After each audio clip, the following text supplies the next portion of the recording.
Sid! Sid, gising na! Naantok ako.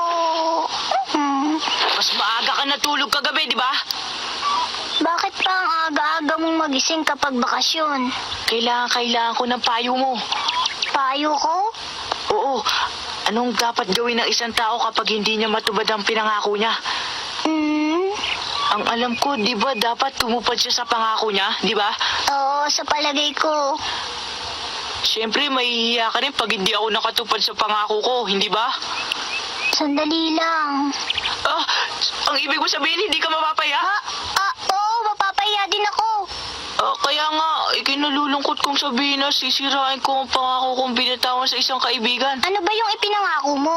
Huwag mo na itanong pangako to ng lalaki sa lalaki. Kaya nga, ano nga yun? Maari ko matupad yun kung ipapangako mong tutulungan mo ko, Sid. Kung tutulungan kita? Oo, kailangan ko ang tulong mo, kapatid ko. Pero paano naman kita matutulungan? Ha? Tutulungan mo ako kung ganun. Sabi ko na nga ba at hindi mo ako papabayaan. Ikaw ang mahal ko, kapatid. Salamat. Ang bait-bait mo. Teka nga pala, Sid. Magkano nga pala ang pera mo ngayon? Konti na lang. Bumili kasi ako ng aklat ng isang araw eh. Sabihin mo sa akin, magkano nga? 32 sentimos. Ha? 32 sentimo lang? Ikaw naman, sabihin mo sa akin, magkano ang pera mo? Ako, 3 sentimos lang eh. 3 sentimos lang, pero ang sabi mo pa sa akin, 32 sentimos lang sa akin. Nakakala ko, mas malaki ang pera mo. Pasensya ka na. Ipautang mo na sa akin yung 32 sentimos mo. Sige na, Sid. Ayoko. Oo, di ba sabi mo tutulungan mo ko? Yun yung sabi mo kanina. Ano? Matutulungan kita kapag pinahiram ko sa'yo ang pera ko? Oo, Sid. Sige na. Wala na bang ibang paraan? Ay, kinalulungkot ko sabihin. Wala na. Kailangan ko ng 30. Hindi pala. 27 sentimos ngayon. 27 sentimos? Oo, may 3 sentimos na ako kaya 27 na lang. Alam ko na, siguro to may balak kang panoorin yung pagtatanghal, ano? Oo, tama ka, tama. 15 sentimos lang ang bayad ng bata. Alam ko, kaya lang nakapangako na ako kay Hak na babayaran kong pagpasok niya ron eh. Yung ba yung pangako na lalaki sa lalaki? O sige, ipahihiram ko na nga sa yung pera ko. Talaga? Naku, salamat! Oo na, teka, kailangan ko naman ngayon ng 15 sentimos dahil manonood din ako ng pagtatanghal. Ano? Manonood ka rin ba? Natural, gusto ko yatang nanonood ng drama. Baka hindi ka payagan ni Tia Polly dahil maliit ka pa. Hindi pa pwede. Huwag kang mag-alala. Sigurado, papayagan niya ako. Gusto kong panoorin si Lisette, ang batang api. Bakit alam mo ang pangalan ko? Kilala mo ako? Kahapon, niyaya mo umunod ng pagtatangal nyo habang itinatayo pa to. Natatandaan ko na. Namamasyal ka ba? Matagal pa kasi bago magsimula ang pagtatanghal namin. Bahay mo ba yan? Oo, sa ngayon. Wala ka na bang mga magulang? Oo, parang gano'n na nga. Ulila ka. Lisette, manood ko mamaya. Sige, manood ka. Hindi mo na kailangan magbayad sa pagpasok. Bakit? Hindi kami nagpapabayad sa mga ulilang bata at saka wala ka naman yatang pambayad, di ba? Wala pa sa ngayon. Pero mamaya, meron na. Pahiramin ako ng kaibigan ko. Nangako siya sa akin. Meron ka palang kaibigan? Oo, matalik kong kaibigan. Siya si Tom Sawyer. Tom? Siya siguro yung batang tumulong sa akin kahapon na magdikit ng mga patalastas. Oo, siya na nga yun. Ang bait niya, di ba?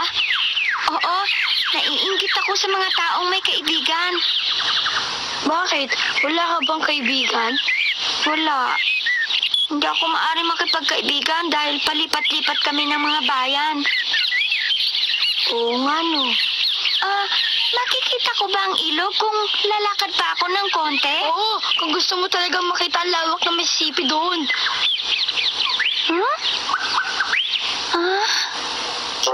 Hindi. Sinabi ko na sa'yong hindi mo na kita bibigyan ng pera. Kaya nga po nakikiusap ako na pahiramin niyo ako. Ganyan ba kalaki ang pagnanais mong makapanood? Mabuti pa pong wala na ako sa mundo kaysa hindi ko po mapanood. Anong kalokohan yan? Totoo po ang mga sinasabi ko. Para niyo ng awa, kailangan ko po ng 10 sentimos. Sige na po. At sa tingin mo naman, Tom, paano naman ako babayaran? Ah, pahiramin niyo po ako? Wala akong sinabing ganon. Pero talaga bang babayaran ko? Opo, kaya ako po kayo. Paano? Sabihin mo. Sa susunod pong pagbibigay niyo sa akin ng pera, bawasan niyo po ng 10 sentimos. Ayaw ko ng ganong paraan. Paano po ako makakapanood? Oh, may ipagagawa ko sa iyong trabaho at babayaran kita pagod mo ng 10 sentimos. Yahoo! Salamat, Oli. Hindi mo ba itatanong kung anong uri ng trabaho ang ipagagawa ko sa iyo? Baka magsisi ka. Kahit na po ano, basta bigyan niyo lang po ako ng 10 sentimos. Naku, salamat, Tia. Aray, masakit! Dahan-dahan, Tom. Ingatan mo yung hakbang mo, baka mahulog ka. Oo, alam ko. Bakit kasi ikaw pa inutusan ni Ginang Polly na magbuhat na ganito kabigat eh? Ako may gusto nito. Kaya ko to.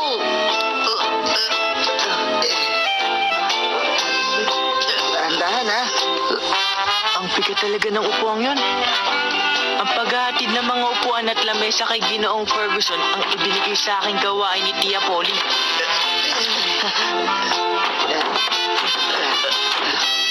Yan.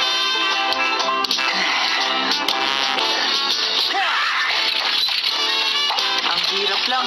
Bukod sa mabigat na mga kasangkapan, ang layo pa ng bahay nila Ginoong Ferguson. Mga 5 kilometro ang layo.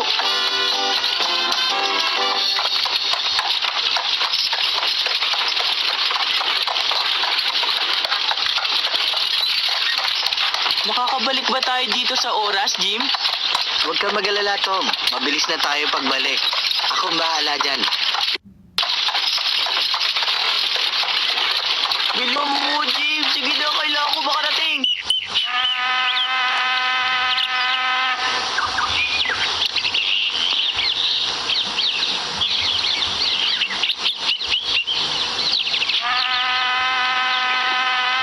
Pinanganak ako sa New Orleans. Ang malaking ilog ay papunta na sa dagat doon.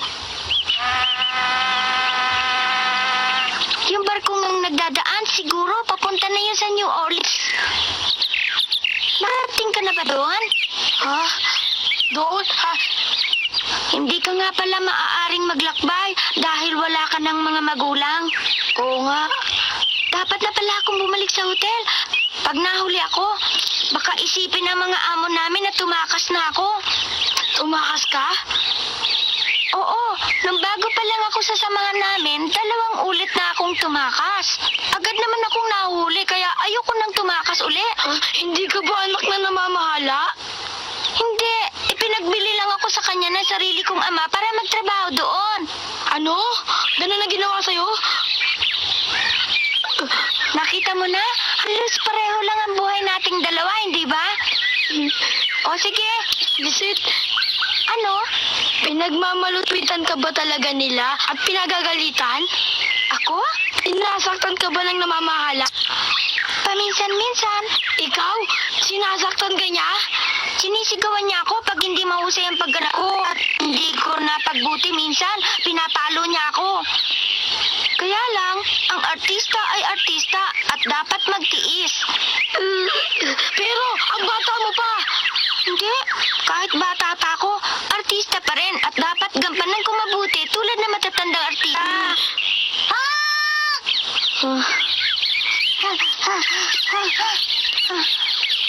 Bakit? Ano yun, Sid?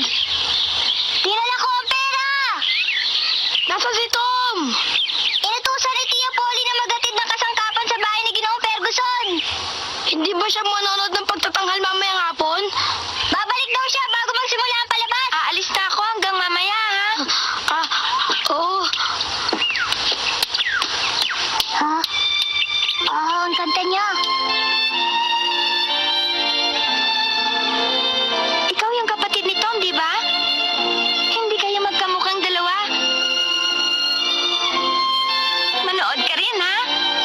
Oo. Nandiyan na.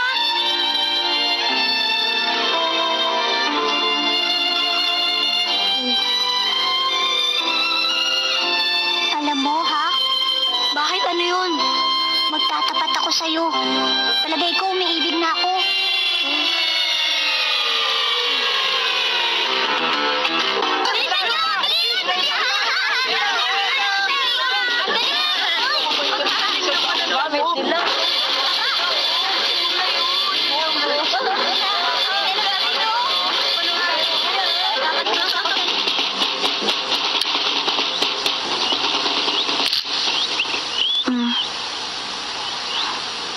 Nagsisimula na kaya ang pagtatanghal? Hindi pa po, Inay. Palagay ko po hindi aabot si Tom sa oras. Sasama ang loob nun. Lumabis naman yata ang utos ko sa kanya. Oo nga, Inay. Kawawa naman po si Tom.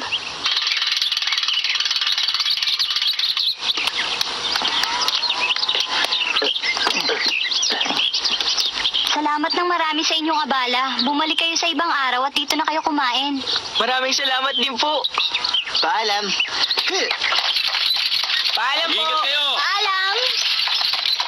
Paalam po. Bilisan na natin, Jim. Sinabi mo eh. Bilis mo pa, Jim. Bilis pa.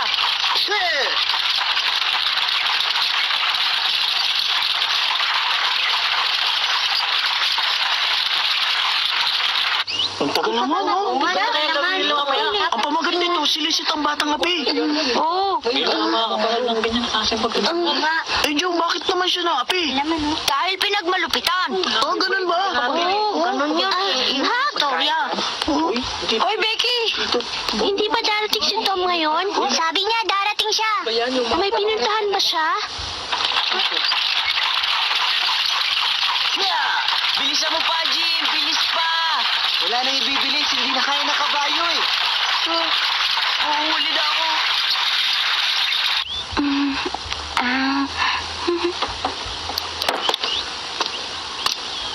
Tagal naman, oh. Kung hindi niya ako pinainom ng pera, hindi sana siya mauutusan. Nasaan na ba si Tom? Tagal naman niya. Bakit hindi siya nagsabi sa akin? Nakakahiya sa amin na umiram ng pera sa mga babae. Makakarating yun sa oras. Hindi ko nga alam ang gagawin ko pag di siya dumating.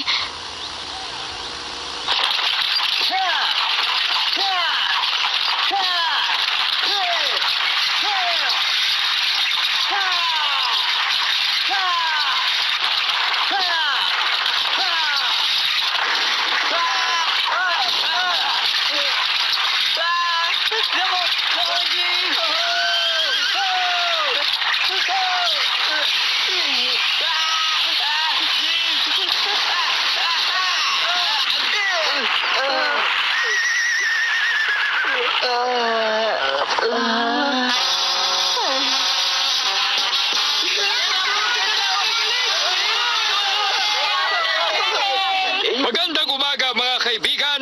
Maraming salamat. Ikinagagalak ko ang inyong pagdating. Ang dulanan sa bahang dabig-galik para sa mga bata ay malapit ang magsimula.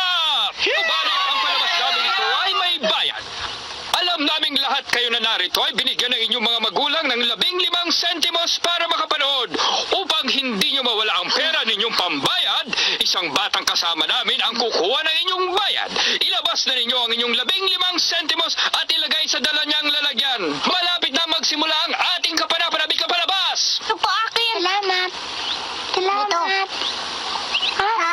Lisette, eto ang bayad ko. Eto. Ikaw ang kapatid ni Tom. Nasaan ang kapatid mo? Siguradong darating na siya, Lisette.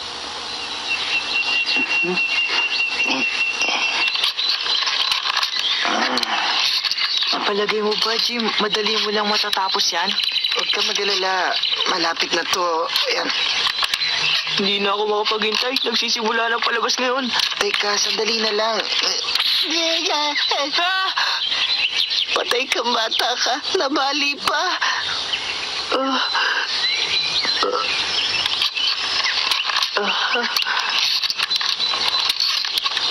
Tatakpuin ko na lang. Tom! Tom, sandali! Kaya kong takbuhin. Alis na ako. Mahigit 2 kilometro buhat dito agad doon! Alam ko. Tom, o sige, susunod na lang ako!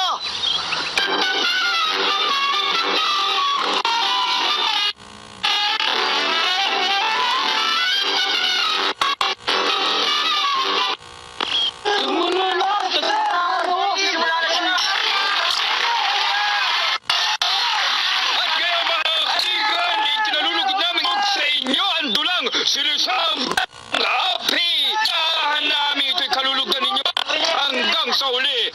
Alis lahat kayo ay Sandali lang po, Ginoo! Bakit? Ano yun? Ba't? Tom, maaari paghintay kayo ng konti? Sandali po siya. Hindi makapitay. Hindi namin tiyak kung siya ating pa o hindi. Ais na naming magsimula. Nainip ang lahat ng mga manok.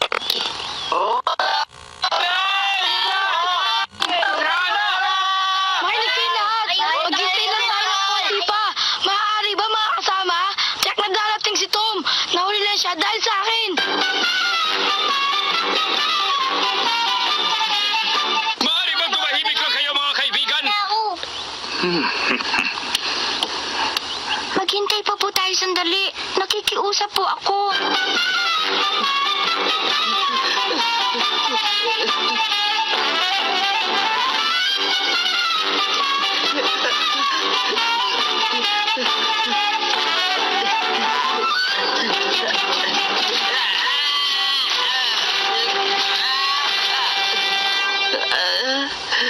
Tumawa, bilis! Tabuhan mo! Malayo pa uwi ako eh. Oo nga, oo!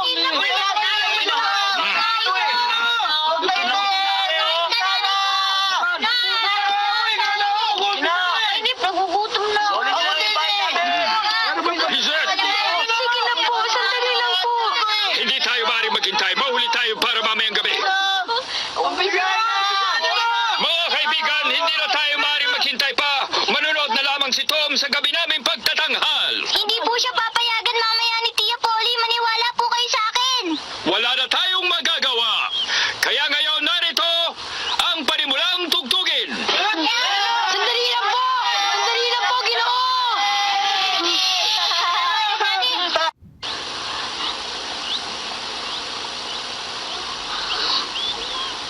Ha? Ayun! Ayun na!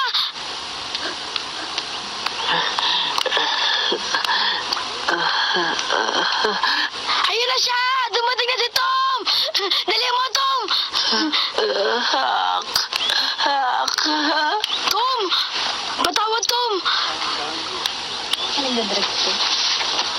Tom, sinabi sa akin ni sila lahat. Patawad. Mukhang tawag-tawag dating ko. Oo, tamang-tama lang. Ayos.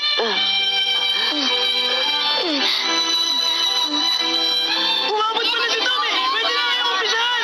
Di ba? Abot ako sa oras.